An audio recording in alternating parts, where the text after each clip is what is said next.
Excuse me. Excuse me. Thank you. Thank you. Do you mind if I just... Oh.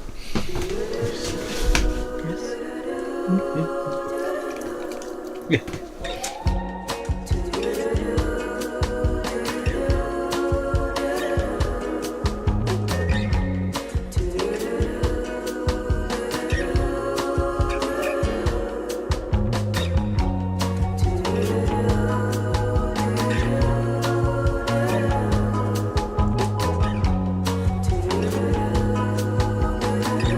Right, are we ready, dude? Are we ready?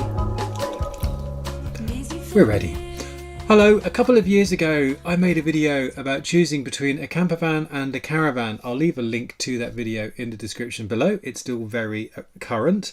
However, since then I've been away on a few motorhome trips, and I thought now is a really good time, with a lot of new people coming into the hobby, to do another video reviewing that. And we're going to throw motorhomes into the mix. We're going to look at campervans, motorhomes and caravans, and we're going to see what are the advantages and disadvantages of each, so that if you are considering buying one and you don't know where to start, this is a great place to start. First of all, what do we mean by campervan, motorhome and caravan? So a campervan, we're going to look at basically van conversions. They could be tiny, they could be your classic VW with the extending roof, or they could be larger van conversions with a fixed washroom and a higher roof. A motorhome is a van chassis and it's got a coach built body on it, so they've generally got a little bit more room, a little bit better insulated, a little bit more boxy, a little bit bigger. And then finally a caravan, well, in the UK that's pretty self-explanatory. It's something that you tow. In an attempt to try and make them a little bit cooler, some manufacturers are now trying to call them other things, like camping crossover vehicle. It's a caravan. Or beautiful Airstreams, the beautiful lovely Silver Bullet. In the UK they're trying to call them travel trailers. It's still a caravan. And yes, I am channeling Jessica Kellgren-Vozard. So I've got a wide experience of all three kinds of vehicle. In the UK, collectively, we call them leisure vehicles. In the United States, you've probably heard they call them recreational vehicles. So we're going to kick off with 5 pros and cons of a campervan, and we're going to start off with the advantages. And number 1 is the agility of a campervan. You can basically go where your fancy takes you on the journey. So if you fancy going down some country lane, you can, which you wouldn't want to with a larger rig. They're easier to maneuver around town, around the city. And that brings us on to the second advantage, which is that they are, because of their more compact nature, they are more viable to be your only vehicle or for your second vehicle, whereas a motorhome might be too big. Third advantage is a campervan can be very versatile. You can use it as a day van when you're out visiting people. You might, if it's got its own washroom, then obviously you're going to have your own toilet facilities with you. You've got your bed with you. And in this current situation, post-lockdown, where we're all physically isolating from each other, that could be a really useful thing, to be driving around with your kitchen and your washroom with you. Fourth advantage, well, campervans are cool. They are cool by their very nature, and you don't need a VW campervan to be cool. They are just cool. And then finally, one of the best advantages of a campervan is that you have a wide choice of camping areas. You can use the airs over in mainland Europe, which are free or reduced price parking areas in a wide variety of places like towns and cities and villages. And as I say, quite often they're free. I've stayed on a few myself. Check out some of the videos in the description below on some of the tours. And they're a great asset. You can't stay in them in a caravan. So the fact that you can also go wild camping where it's permitted in a campervan is ace. Now we move on to some of the disadvantages of a campervan. And number 1 is that they can be eye-wateringly expensive to buy. All that technology and space and cleverness and design comes at a price, and yeah, they're not cheap to buy. However, again, you are getting a great amount of use out of a campervan, especially if you can use it as a day van. Like I say, you can easily spend the same kind of money on a very flash car, and at the end of the day, that flash car, it won't have a kitchen. Campervans by their very nature can be cramped and with very little storage on board, so that's something to be aware of when you're actually on site. Now, if you're at a show or if you're in a showroom, a campervan can be really attractive and you get all the neat little cupboards. You think, oh, this is really cute and neat. Very different when you've been on the site for 7 days and it's been raining non-stop and you've got 2 children who are very bored and very, very screaming. So think about, how would I feel in this space if I couldn't get out? And because of that crampedness, they are a weather dependent kind of thing. They work really well when the weather's good and when it's sunny, but when it's not so good, it's not so good in a campervan. And finally, the insulation in a campervan is not as good as in a coach-built motorhome or caravan. So even though you can use them in the winter, and I have used them in the winter, they're okay. They just don't retain the heat as well. They don't heat up as quickly as a coach-built product like a caravan or motorhome. So now we'll talk about motorhomes, 5 advantages, disadvantages of a motorhome. And starting off with the advantages, number 1 over a campervan especially is you've got more space in a motorhome. You can get very small compact motorhomes that are really cleverly designed, but generally because of their coach built nature, you can get more space in a motorhome, especially worthwhile as there's sort of more than 2 of you.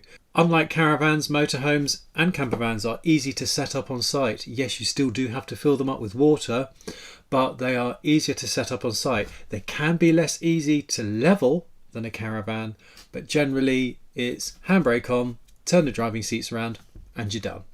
A motorhome offers a little bit more comfort than a campervan and a similar level of comfort to a caravan. So you may have a nice lounge in a motorhome and just room to stand up, room to get dressed, elbow room, and maybe a bigger washroom. So you've got more comfort in a motorhome. Like a campervan and unlike a caravan, with a motorhome you've got a wider choice of sites because you can use airs, motorhome airs, over in mainland Europe, the Stellplatz and so on. Also, some sites don't allow caravans, they only allow vans and sometimes motorhomes, so you have a wider choice of places to stay with a motorhome. And finally, as I touched on in the campervan section, one of the advantages of a coach-built motorhome is the fact it generally has superior insulation versus a campervan. So it will be better in cooler weather, it will heat up quicker, it will retain the heat longer, and if you're burning gas, it can actually be cheaper to heat a larger motorhome than it can be to heat a smaller campervan. Now, the main disadvantages of a motorhome, number 1 is the cost. They can be quite costly. They can start at a really reasonable price, but generally you're still looking at a little bit more than a car and caravan combination. Number 2 is because of their size and they're more comfortable, that means you lose the spontaneity that you have with a campervan. So if you are touring and you do fancy going down that little narrow track, you might think, oh no, the motorhome's just a bit big, a bit too wide, a bit too high to go down there. So you're losing that spontaneity because of the comfort you're having on board. Now, if you're on a campsite or in an air or something, you have less freedom when you're there than you would, say, with a campervan or with a caravan. Some people tow cars with their motorhomes. I'm not going to go there this time. Some people take bicycles with them, which is a great idea. Some people use public transport when they're away in their motorhome. That's not something we're sort of encouraging to be used right now, is it? It will be again, hopefully, in the future. But really, you're not as free when you're on site with a motorhome than you are if you've got a caravan and car or if you've got a campervan. And of course, when you want to move off, you've got to pack everything away. You can't just go off and leave the washing up out because it'll fall off the edge and crash. So you've got to pack everything away before you leave site just to go to the supermarket or go out for the day. One disadvantage of both motorhomes and campervans is security. When you're leaving the vehicle unattended at a car park, whether you take it to a railway station or to a beauty spot, if you're going to a park or something like that, if you're leaving it unattended, you've got everything in there. You've got your computer and maybe your camera gear and all your essential equipment is all on board, and you are at the mercy of the security of the car park. Whereas if you had a caravan, you can leave your stuff in the caravan on a secure campsite and you can empty your car of valuables. You can't do that with a motorhome or a campervan. You've got everything on board, so if you are leaving it at a public car park, you may be worried about the security aspect of your bits and pieces on board. And then finally, with a motorhome, also with a caravan, storage. Where are you going to put it? Do you have room for it on your drive? Because generally, motorhome's a little bit too big to use as your only vehicle, as your second vehicle. It won't get as much use as a camper van because they're not as agile. Therefore, you may have to store it. You may have to find somewhere to store it, and you may have to pay to store it there.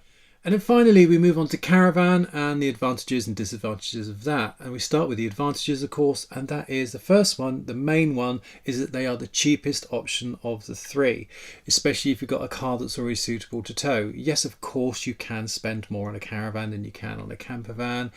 And of course, yes, you have your car to consider, but generally, when all is said and done, a Caravan outfit is generally cheaper to buy than a Campervan or a motorhome.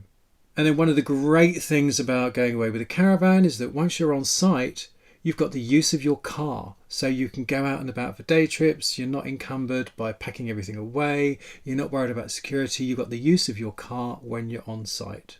In a Caravan, you have space. You have space just like you do in a motorhome. They're far more family friendly, and you can sometimes zone them off. They've got 2, sometimes 3 rooms in a Caravan.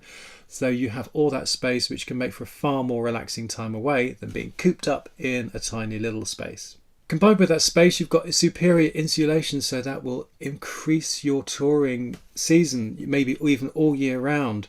So you can take longer holidays outside the summer, and even if it rains all week, you've got a lovely heating and good insulation, double glazing, you've got space. You have a far less miserable time than you would if you were, say, in a campervan and it was raining all week. And then finally, one thing that people generally don't think about, which is a huge advantage with a Caravan outfit, is the comfort on the journey. By their very nature, campervans and motorhomes are built on commercial vehicle chassis. Therefore, they are commercial vehicles. Now, commercial vehicles these days are very comfortable, they're very smooth, they're very quiet. They're far removed from the commercial vehicles of 20 years ago. But they are still a commercial vehicle, and they're still not as quiet or as comfortable or as smooth as a car. Therefore, on a long journey, if you're going down to the south of Spain and taking just 2 or 3 days to do it, it's far more comfortable to do it in a car than it is to do it in a motorhome or campervan. So if you're towing a Caravan with your car, you have far more comfort on the journey. Now, some disadvantages with the Caravan. The first and foremost, the most obvious elephant in the room is the fact you got to tow it. Yeah, no denying it, you got to tow a Caravan. Many people who are slightly apprehensive about towing, as soon as they do it, then they wonder what on earth they were worried about. Both the Caravan and Motorhome Club and the Camping and Caravanning Club do some great towing courses, so you can go off-road with an instructor in a controlled environment and practice towing, and that's well worth doing if you are apprehensive about towing. But yeah, number one, you've got to tow a Caravan. Number two, just like a motorhome, you've got to store a Caravan, and most covenants on houses won't allow you to do that at the house. You may have to rent storage somewhere, find storage, pay for it, so you've just got to think about where you're going to store your Caravan. Towing a Caravan means that you have less journey than you do in a campervan or a motorhome. So if you do see that lovely little tea room, or you see that wonderful little beach down at the end of a road, you're not going to go down there if you've got a Caravan in tow, because you're just going to think, oh my goodness, what if I get stuck in that car park? What if I get stuck down the end of that lane? So with a Caravan, you generally go A to B. And then when you've got to B and you've sighted the Caravan, then you go out in the car. So there's less journey with a Caravan than there is with a campervan or a motorhome. You have fewer sight and wild camping options with a Caravan. Yeah, they exist, but generally there are plenty of Caravan sites around. But some of the little smaller private sites, some of the more quirky ones, the more sort of niche sites, some of them only allow tents and campervans. Some of them don't allow caravans, and I've been very disappointed sometimes where I've had a Caravan, I wanted to use a nice little quirky site on a farm or something, and they've said no caravans. But generally it's not too much of a problem, but you don't have such a wide choice of sites with a Caravan than you do with a campervan. And then finally, of course, quite obvious, setting up. Even though it is easier to level a Caravan than it is to level a motorhome or campervan, when you're on site, you've still got to, unhitch the thing. When you've got to hook up again, you've got to align it, you've got to put the legs down and go and get the water and bits and pieces. So it does take a bit longer to set up on site. It's a bit more of a faff. You've got to reverse it onto the pitch and so on. So yeah, it takes a bit longer to set up when you're on site. So now just to sum up, because after all that you're probably confused. I'm confused and I wrote the script. So here is a little summary between the three. So a campervan is all about the journey. It's ideal as your only vehicle. It specialises in short trips. It's more weather reliant, but you have a wider choice of camping options. A motorhome is touring in comfort. It's less agile but more comfortable than a campervan.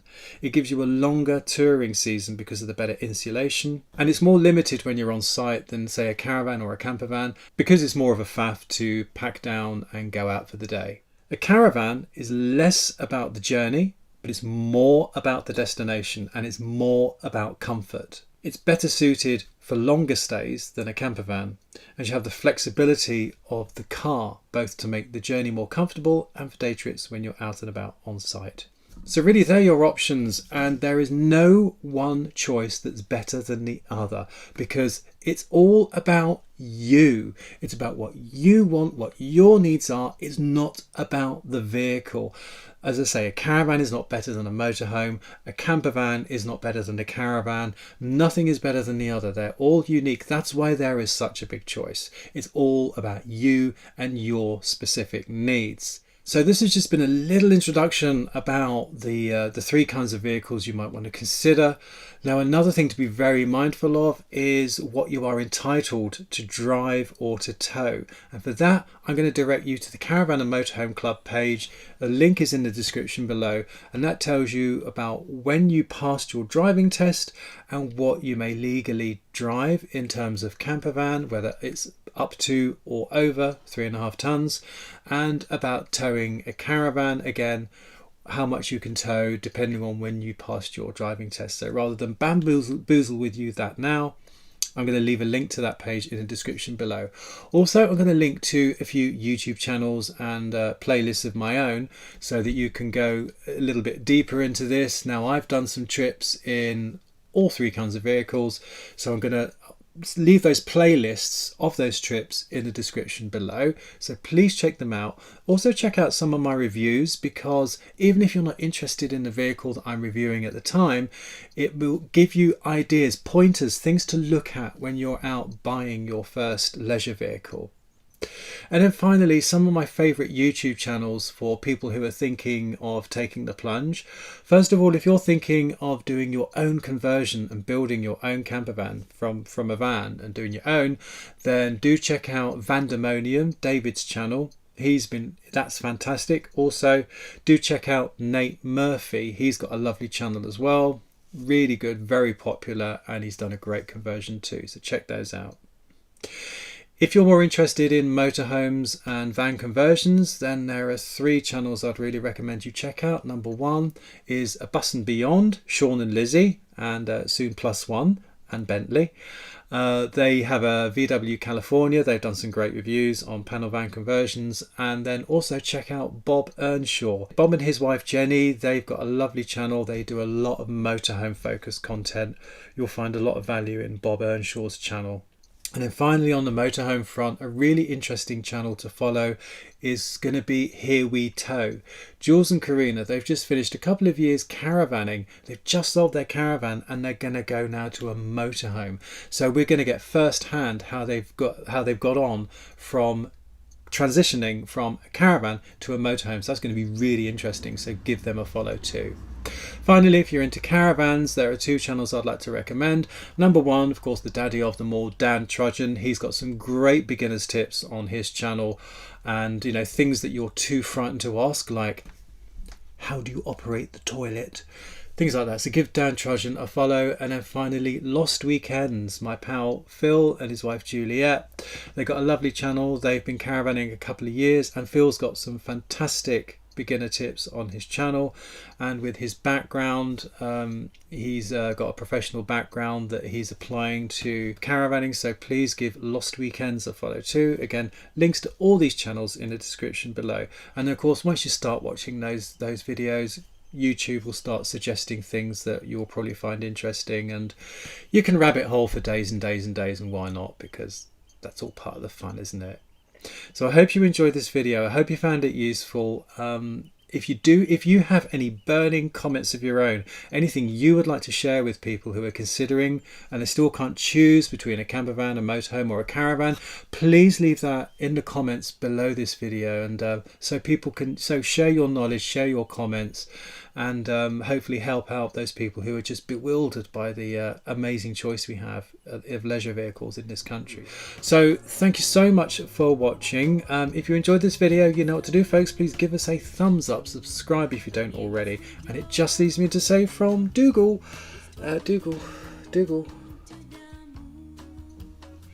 excuse me folks, excuse me, yeah, Dougal, your public are waiting. So from Dougal and from me, thanks for tuning in. Dougal, you could have come up and said goodbye. Really, Dougal? He never smiles.